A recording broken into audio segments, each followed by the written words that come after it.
Hi, I'm Vicki Montagudo, owner and designated broker here at Century 21, and today I have the great opportunity to meet with Ajsa Suljic, our regional labor economist, and I've got some questions, probably same questions that a lot of our audience is wondering, and so I'll start with some basic ones. So, welcome. Well, thank you for having me here today. Yeah, of course. So, for Benton and Franklin County, what was the population 10 years ago?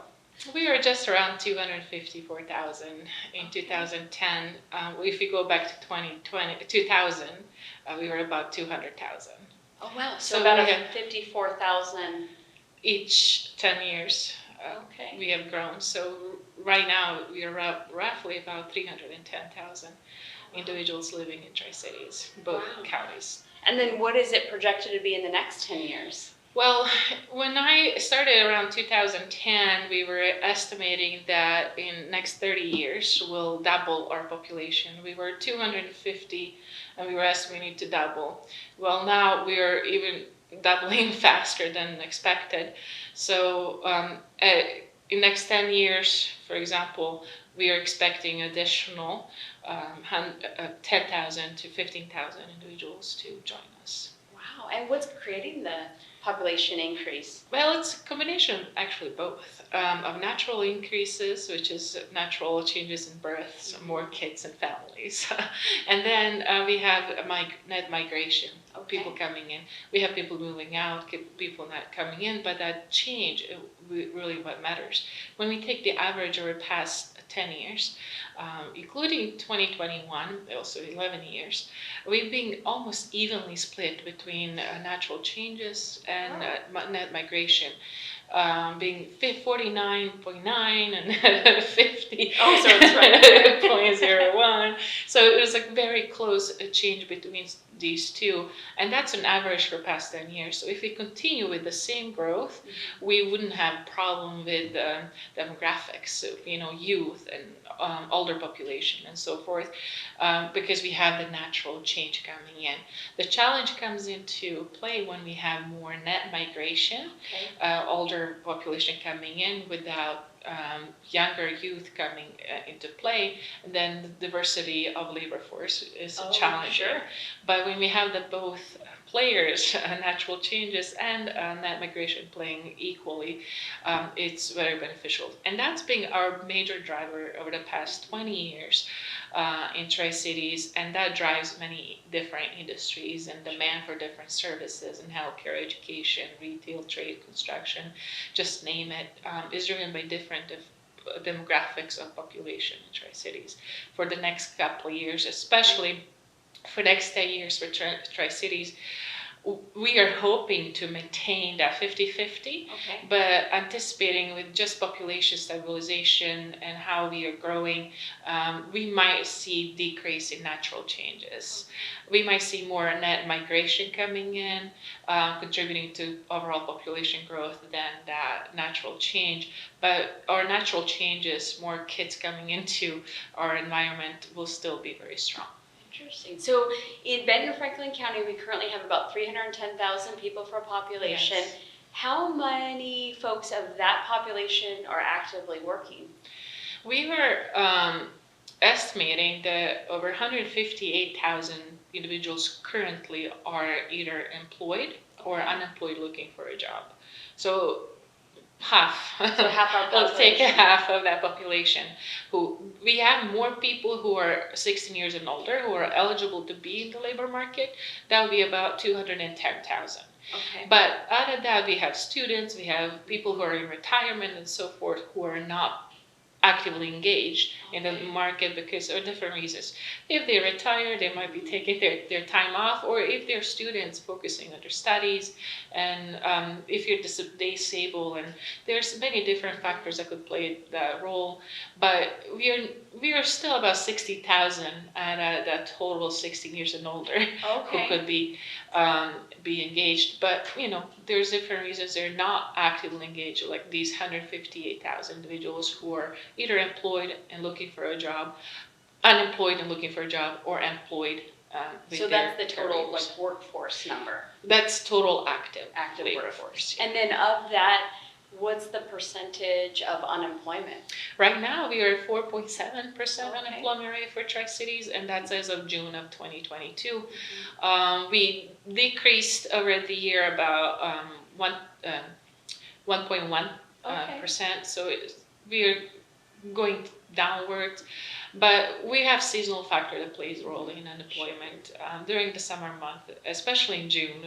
It's one of those high peak employment activities, playing a role in construction, agriculture, and other seasonal industries that just come in rolling during the month of June and persistent for very high recruitment for labor force. So through all of your fact finding, what are some of the major organizations in the Tri-Cities that are actively looking for new employees?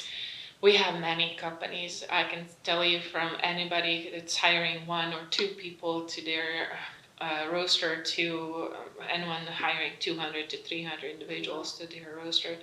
Right now, when we look at recently, we had over 3,000 different job postings on our WorkSource website that's run by Monster. And with that's a huge number of openings, but at the same time we have large number of unemployed individuals looking for jobs. So we're just trying to make the match between those skills that are being sought and the skills that are provided. So trying that match is critical for all of us to establish. 7,500 individuals are unemployed. They're not engaged in employment. They're unemployed and actively looking for a job.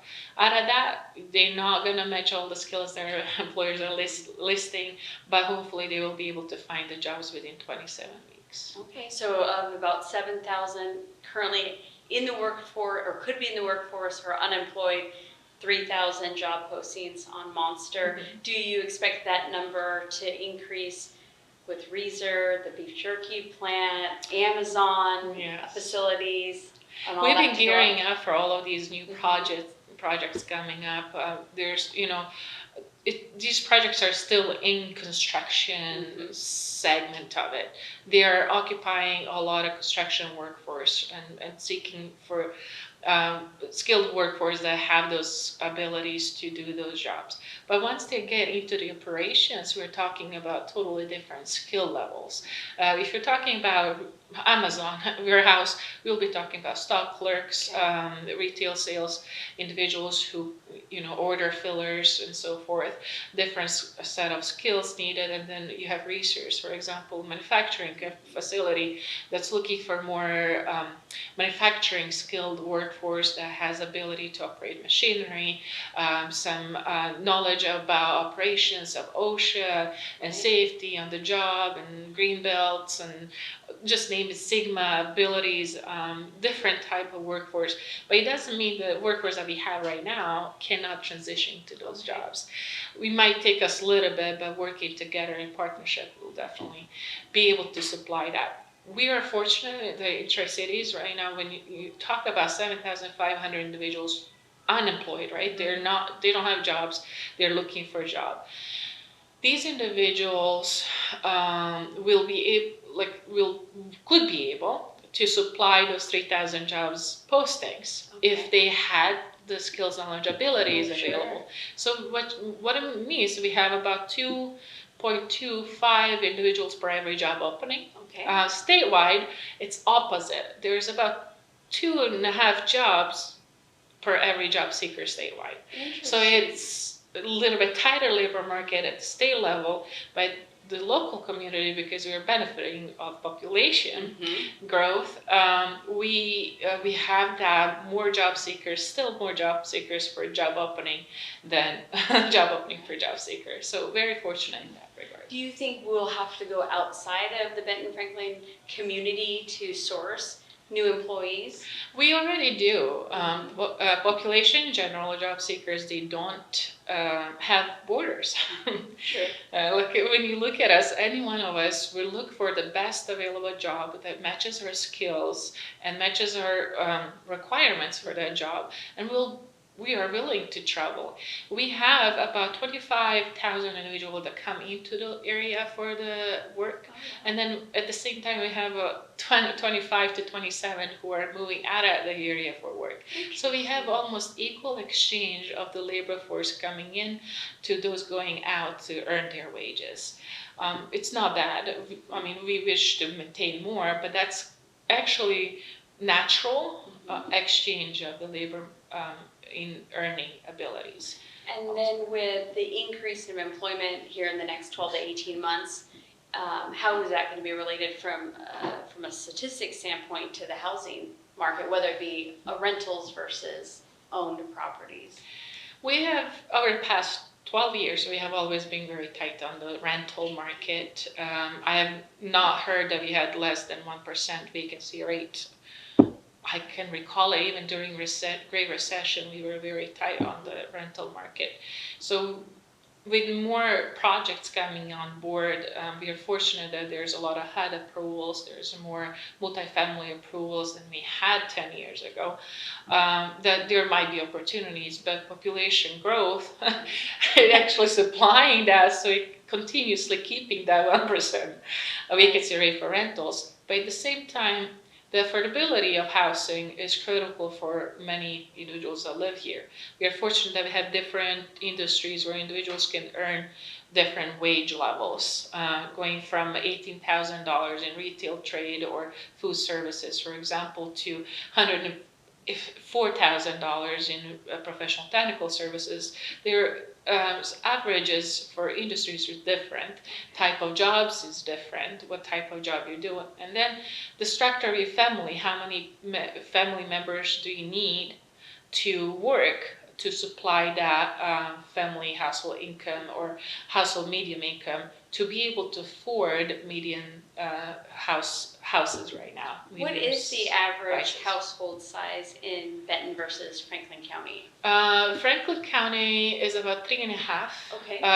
Benton County is about 2, okay. 2.1, but rounded to 2 people. So if you have a husband and wife and you might have a kid, that's kind of Benton County distribution. And then in Benton County, in Franklin County, you have husband, wife, and maybe 2 kids. Oh, I see. But on average, Franklin County has a lot more kids per household than Benton County. Last time I checked, actually, 3 kids per household is average in Franklin County. Oh, okay. In Benton County is about 1.5. Interesting. So half as per much. kids, yes. And then with our population growth percentage-wise each year, what is it currently? It's about 2.2% lately. A 10-year average 2.2. And then how does that compare to that of the nation? Nationally, 0.7% average annual growth population. It's very slow, below 1% basically. Most of Eastern Washington counties are in that percentage range. Spokane and Tri-Cities kind of outpace that. Tri-Cities really outpace that in rate of growth comparison to many Eastern Washington counties. When we look at the statewide is at 1.1%. So we are doubling the growth at the state level for population. State level, what's pulling really state to grow is the I-5 corridor. Wow. So what's your outlook in the next 12 to 18 months in regards to population employment in summary for today? So far, biggest concern right now is the increases of federal interest rates. By the end of the year, they're anticipating to be in that 2.25 to 2.5. With that said, the mortgage rates are increasing, already have increased for many individuals, which may in turn slow down consumer spending. It's already been tight, like individuals, high rising prices of housing happened since recession. It just didn't slow down. But what happened is like housing prices went up, but individuals were still able to afford many housing opportunities for them because of lower interest rates. Now the doubling of the interest rates is going to put really slow down on consumer spending on real estate or housing in general, which in turn will slow down a lot of activities that we have seen. We are hoping that for Tri-Cities community, because of this population expansion, we'll find a middle ground for the growth and that we maybe stabilize as we have been in before. I know I said this many times, during the Great Recession, we were outlier. We never had the housing bust. We never had a housing boom before that anyway, so we were stable. But now we are in the same boat as the rest of the state and the nation. So we are flowing along with the waves of whatever is happening statewide, nationally, with that, which means consumer confidence is critical. In return, our population confidence in local community is critical for us as well, to find the jobs and all these new projects that are coming up in our community give us hope and opportunity that yes, we'll be continuing to grow, but it may not be at the same rate, Sure. you know. But any growth is better than the decline or decrease in population or job numbers, but it may be just slightly slower than we expected. And like you said, we've got positive population growth, positive employment opportunities. We are kind of still underhoused when it comes to rentals, so maybe that'll put some positive pressures on the housing market. But yeah, all great news for Tri-Cities. The only, as I mentioned, the only concern is the national behavior towards consumer spending into the housing market. We have always been outliers. We may be outliers this time around as well. So fortunately, so hopefully we'll see. Positive pressure on materials, Yes. and acquisition of materials for our local builders. Yes. And then help stabilize some of those prices. Definitely. I mean, once you see the changes, inflation starts to go down. Inflation has been building up so far very fast on many consumer products, building products, anything. So if we put a little stop on inflation, we'll see changes in costs in general in all retail and wholesale prices around the state and nation. Perfect. Well, again, thank you so much for joining us today. You're welcome. Always a pleasure. Always have a lot of information to share with us. Always more than I can share. But thank you so much. It's really a pleasure to talk with you about these numbers. And we have, as I always say, we have very generous growth so far. And we're just in the product to keep expanding and sharing these numbers with you. It's always bright light of my day. Yes, likewise. Thank you. Thank you.